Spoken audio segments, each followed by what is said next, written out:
Prince Harry and Meghan Markle may be on the brink of losing everything they once called their royal identity. Reports suggest that if Prince William ascends fully into his role as monarch, he could strip the Sussexes of their royal titles, and even their children could lose what Meghan once described as their birthright. This isn't about revenge.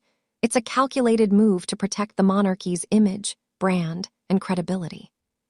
While King Charles battles illness, William is quietly taking control, reshaping the monarchy with a ruthlessness few anticipated. For Harry and Meghan, the clock is ticking, and what they do next could determine whether they retain a place in the royal family or vanish from it entirely.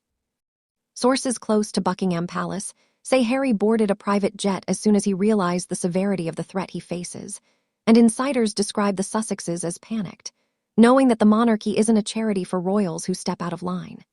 King Charles' health struggles have sparked a quiet succession, where William, once the reserved heir, now handles strategy meetings, public engagements, and diplomatic briefings, essentially running the monarchy behind the scenes. Every move Harry or Meghan makes is scrutinized, and the palace sees their media appearances, interviews, and projects as potential liabilities rather than contributions. In this high-stakes environment, Harry's urgency isn't just about family tension. It's about survival in a monarchy that has no tolerance for missteps, and every hour counts as William solidifies his influence and asserts control over the crown's image. While King Charles has long valued sentiment and loyalty, William approaches the monarchy as a brand, one that must remain strong, credible, and unassailable in the eyes of the public. He views Harry and Meghan not as family members wronged or misunderstood, but as liabilities whose public actions chip away at the institution's prestige. Every interview, memoir, and Netflix special is seen as a potential threat to centuries of tradition, a disruption William refuses to tolerate. Unlike Charles, who allowed room for personal reconciliation, William prioritizes strength, reputation, and modern governance, making it clear that sentiment alone won't secure loyalty or mitigate damage. This strategic shift leaves no room for errors or misjudgments, and for the Sussexes, it marks the beginning of a reality they may be too late to change.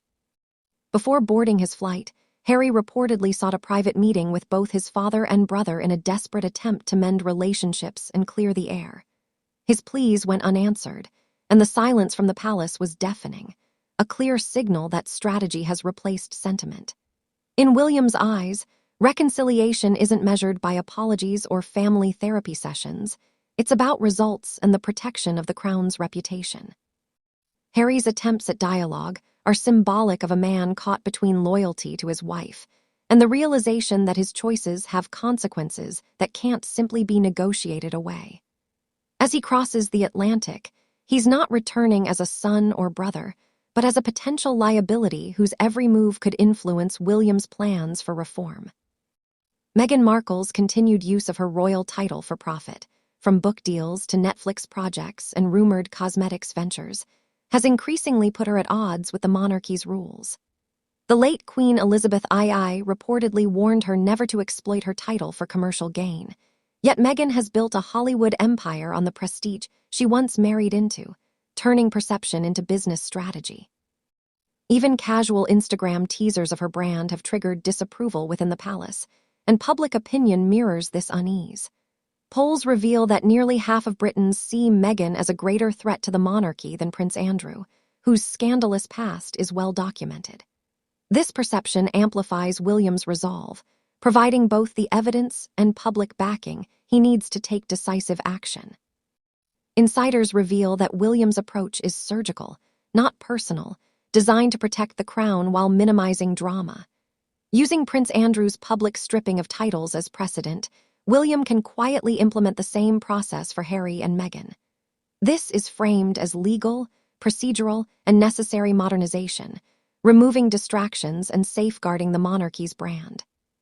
Parliament and public sentiment serve as allies in this process, providing legitimacy for reforms that could otherwise be seen as vendettas. The strategy is clear: preserve the institution, neutralize risk, and establish William as a leader capable of protecting both tradition and modern expectations. Losing their royal titles would have profound implications for Harry and Meghan. Beyond the symbolism, it would strip them of security, influence, and access, leaving them vulnerable in both celebrity and corporate arenas. Without the crown's shield, their empire becomes exposed, projects faltering, PR missteps magnified, and alliances strained. Sources describe Harry as increasingly haunted by regret, realizing that his pursuit of independence has left him isolated and adrift between worlds, while Meghan's obsession with perception over substance threatens to alienate allies and weaken her influence. Together, they face the stark reality that royal status is more than a name.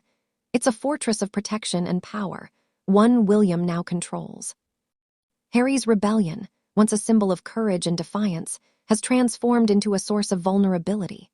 Stripped of royal identity, he faces a life without the titles, support, or security he relied on, leaving him torn between love, legacy, and survival. Meghan's relentless image-focused approach, once effective in shaping public perception, is now encountering diminishing returns. Allies grow frustrated, whispers circulate, and cracks in their empire are increasingly visible. The Sussexes are beginning to experience firsthand the consequences of public scrutiny and royal strategy, learning that while perception can build influence, it can also unravel it when opposed by institutional power. Even their global fame cannot replace the protection and privileges that come with the crown. Titles carry weight in security, partnerships, and opportunities, assets the Sussexes risk losing entirely. Celebrity alone cannot command the same doors to open nor shield them from scrutiny. As AI and modern media intelligence outpace their strategies, insiders suggest their current approach leaves them increasingly vulnerable, both professionally and personally. This is not a slow decline. It is a rapid recalibration, and the palace appears prepared to enforce the rules with precision, leaving the Sussexes scrambling to maintain relevance without the crown. Polls and public sentiment have become critical in William's decision-making. When surveys indicate nearly half of Britons view Meghan as a liability, it validates his reform agenda and removes excuses for delay. Parliament and the public act as a mirror, reflecting the need for decisive action. William's team has leveraged this sentiment to justify swift changes, showing that the monarchy's strength is inseparable from public trust. For Harry and Meghan, this represents not just political reality but a social reckoning.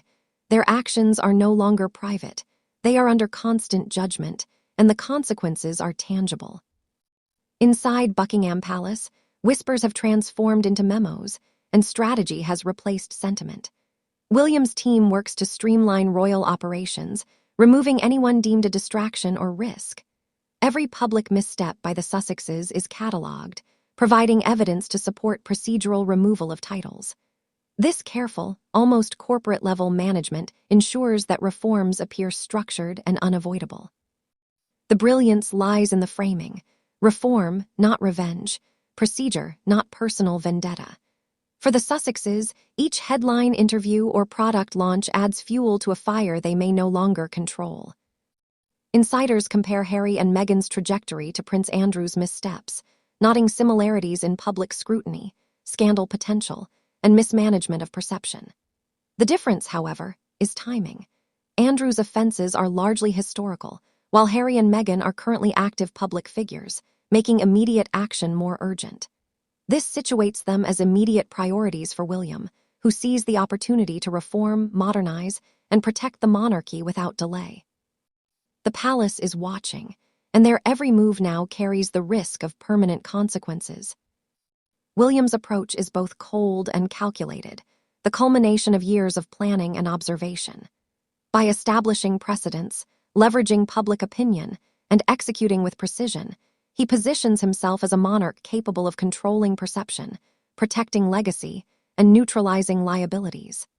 Harry and Meghan, with their media projects and Hollywood ambitions, face a reality where their choices directly conflict with the institution they married into. This isn't just about losing titles. It's about survival, identity, and the delicate balance between power and perception in a modern monarchy. Whether Harry and Meghan manage to reconcile with the crown or lose their royal titles for good, one fact remains undeniable: even royalty cannot outrun reality. The monarchy, under William's leadership, is becoming leaner, more efficient, and ruthlessly strategic. Titles, influence, and protection are no longer guarantees. They are privileges earned and maintained. For the Sussexes, the coming months may determine whether they retain a place in this centuries-old institution or face a new world where celebrity status alone cannot shield them from the consequences of their actions. One thing is certain. In this royal game, perception, power, and timing are everything, and the crown holds all the cards.